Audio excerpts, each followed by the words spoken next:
தினமலர் நேயர்களுக்கு வணக்கம். 900 கோடி ரூபாய் செலவில் மிக பிரம்மாண்டமாக முழுவதும் பளிங்கு கற்களால் அபுதாபியில் கட்டப்பட்டிருக்கக்கூடிய சுவாமி நாராயணன் கோவிலுடைய பெருமைகள் என்ன, சிறப்புகள் என்ன பார்க்கலாம். தான் பிரதமராக பொறுப்பேற்ற பிறகு 2015 பிரதமர் நரேந்திர மோடி அவர்கள் முதன்முறையாக UAEயில் இருக்கக்கூடிய அபுதாபிக்கு போகிறார். அங்கே இருக்கக்கூடிய இந்தியர்கள் மத்தியில் உரையாற்றிய பிறகு அந்நாட்டு அரசுக்கு ஒரு கோரிக்கை முன்வைக்கிறார். இந்துக்களுக்கான ஒரு கோவில் கட்டணம் அப்படிங்கிற ஒரு கோரிக்கையை முன்வைக்கிறார். அந்த கோரிக்கை உடனே பரிசீலிக்கப்பட்டு அதற்கான அனுமதியும் வழங்கப்படுகிறது. அதன் பிறகு 2015 13.5 ஏக்கர் நிலத்தை அந்த நாட்டினுடைய இளவரசர் ஷேக் முகமது பின் சயீத் அல் நஹ்யான் அப்படிங்கிறவர் தானமாக வழங்குறாரு. அதன் பிறகு 2019 இன்னொரு 13.5 ஏக்கர் நிலத்தை UAE அரசு, அபுதாபி அரசு அவங்களுக்கு வழங்குது. மொத்தம் 27 ஏக்கரில் இந்த கோவிலுக்கான அடிக்கல் நாட்டும் பணி அப்படிங்கிறது 2019 துவங்குது. அதையும் பிரதமர் நரேந்திர மோடி அங்கு போய் துவக்கி வைக்கிறார். 2019 அதற்கான பணிகள் துவங்கப்படுது. இது இந்து கோவில் முறைப்படி இந்த கோவில் கட்டப்படுது அப்படிங்கிற அறிவிப்பு அவங்க செய்கிறாங்க. 27 ஏக்கர் நிலம் இருந்தாலுமே 55,000 ஏக்கரில் இந்த கோவில் அமைஞ்சிருக்கு. இதை BAPS அப்படிங்கிற அந்த இந்து அமைப்பு இதற்கான அந்த பொறுப்பை ஏற்றுக்கிறாங்க. இந்த அமைப்பு குஜராத்தை சேர்ந்த ஒரு அமைப்பு. ஏற்கனவே ஆஸ்திரேலியா, இங்கிலாந்து, கனடா போன்ற நாடுகளில் இந்து கோவில்களை கட்டி நிர்வகிச்சும் வருது இந்த அமைப்பு. அந்த அமைப்பு தான் இந்த கோவிலை கட்டுமான பணியை ஏற்றுக்கிறாங்க. உலகம் முழுவதிலும் இருந்து வாலண்டியர்ஸ், இதில் தன்னார்வலர்கள் இதில் சேர்ந்துக்கிறாங்க. அவங்க தங்களுடைய பங்களிப்பையும் வழங்குறாங்க. இந்த தன்னார்வலர்கள் பல கட்டங்களையும் இருக்கிறாங்க. அதாவது தொழில்நுட்ப வல்லுநர்களாக இருக்காங்க, லேபராக இருக்காங்க. இவங்க எல்லோருமே தங்களுடைய பங்களிப்பை ஒரு இந்து கோவில் அரபு நாட்டில் உருவாகுவதற்கான தங்களுடைய பங்களிப்பை அவங்க கொடுத்து மிக பிரம்மாண்டமாக இந்த கோவில் திறப்பு விழாவை காணுது.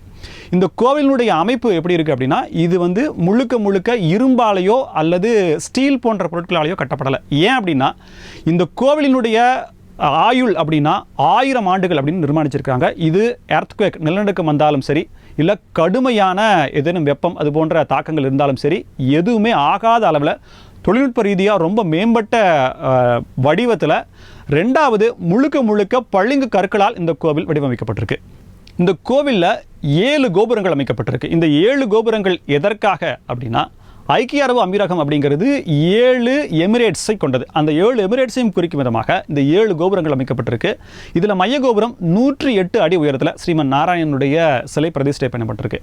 மற்ற கோபுரங்களையும் மற்ற இந்து கடவுள்கள் சிவன், பார்வதி, ராமன், லக்ஷ்மணன், சீதா, கிருஷ்ணர், ராதை, ஐயப்பன், விநாயகர் போன்றவருடைய விக்கிரகங்களும் அங்கு வடிவமைக்கப்பட்டிருக்கு. அங்கே இருக்கக்கூடிய அந்த தூண்கள் அப்படிங்கிறது ராஜஸ்தான் மாநிலத்திலிருந்து எடுக்கப்பட்ட பிங்க் நிற மணர் பளிங்கு கற்களால் ஆகப்பட்டது அப்படின்னு சொல்கிறாங்க. இது ஏன் இதை சூஸ் பண்ணாங்க அப்படின்னா, அந்த UAEயில் கிட்டத்தட்ட 50 டிகிரி செல்சியஸ் வரைக்கும் வெப்பம் இருக்கும் அப்படிங்கிறதுனால அந்த வெப்பத்தை தாங்கக்கூடிய அளவிற்கான ஒரு தரம் வாய்ந்த அதிக நாட்கள் நீடிக்கக்கூடிய, அதாவது 1000 வருடங்கள் நீடிக்கக்கூடிய ஒரு தொழில்நுட்பத்தை பயன்படுத்தி ராஜஸ்தானிலிருந்து கற்களை 700 கண்டெய்னர்களில் இந்த கற்கள் அங்கே கொண்டு போய் பல ஆண்டு காலமாக மதிநுட்பத்தோட அந்த மிக நுட்பமான வேலைப்பாடுகளோட இந்த தூண்கள் எல்லாம் அமைக்கப்பட்டிருக்கு.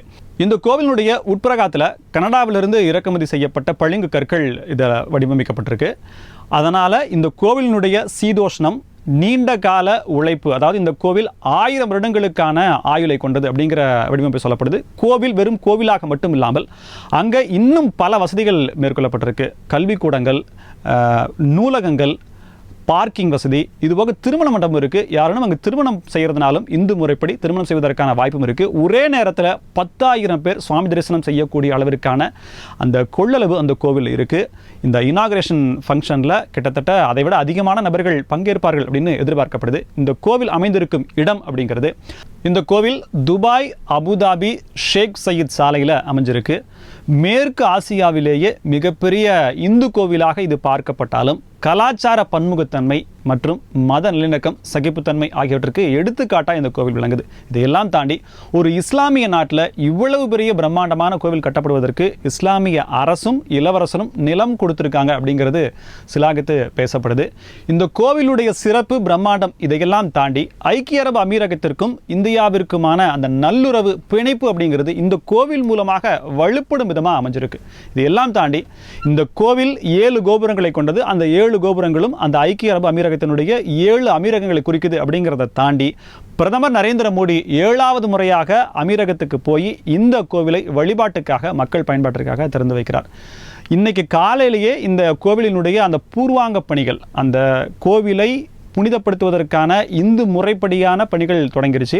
அந்த புனித நீர் தெளிப்பது, அதற்கான யாகங்கள் வளர்த்தது போன்ற விஷயங்கள் எல்லாமே இன்று காலையே தொடங்கிருச்சு. இன்று மாலை இந்திய நேரப்படி 6 மணிக்கு அங்கு நடைபெறக்கூடிய நிகழ்ச்சியில் அங்கு இருக்கக்கூடிய மக்களுக்காக அந்த கோவிலை வழிபாட்டுக்காக பிரதமர் மோடி அர்ப்பணிக்கிறார். இதைத் தொடர்ந்து பல்வேறு முயற்சிகள் அரசாங்க ரீதியாகவும் ராஜாங்க ரீதியாகவும் இன்னும் வலுப்படும், இன்னும் முன்னேற்ற முடியும் அப்படிங்கிற நம்பிக்கை இந்த கோவில் மூலமாக பார்க்கப்படுது. இந்த கோவிலினுடைய பிரம்மாண்டம் குறித்த உங்களுடைய கருத்துக்களை கமெண்ட் பாக்ஸில் சொல்லுங்கள். நன்றி.